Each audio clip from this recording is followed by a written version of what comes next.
भैया मुझे चूड़ियों की कहानी सुनाओ। बहुत दिनों से आपने मुझे कोई भी कहानी नहीं सुनाई, पर आज मुझे कहानी।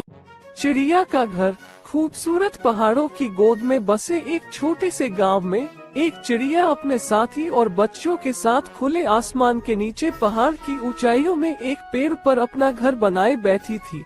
उसकी चहचहाहट गांव को जीवंत कर रही थी और लोगों के दिलों को बहुत प्रभावित कर रही थी। वो सुंदर वातावरण देखता ही बनता है।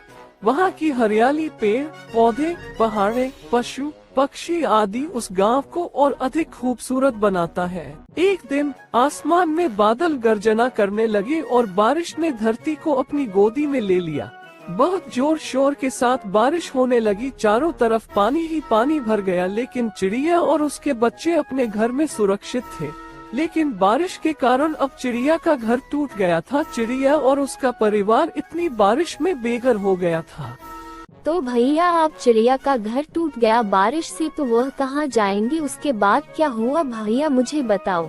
चिड़िया ने देखा कि उसके बच्चों को तो कोई नुकसान नहीं हुआ है, लेकिन अब उसका घर नहीं बचा था। तेज हवा के कारण चिड़िया का घर टूटकर नीचे गिर गया था, जो कि अब पानी में बह रहा था। लेकिन फिर भी उसकी आंखों में हार नहीं दिखाई दी। उसने समझा कि इस स्थिति में भी उसका संघर्ष बना रहना आवश्यक है। ने बच्चों को साथ लेकर दूसरे पेड़ों की ओर बढ़ना शुरू किया।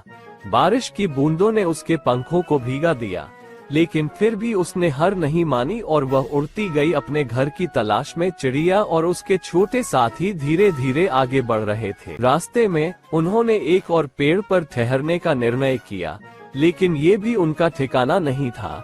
चिड़िया ने समझा कि अगर वह और उसकी समृद्धि करने वाली टोली अगले पेड़ पर पहुंच सकती है, तो उन्हें सुरक्षित करने के लिए वह भी तैयार है।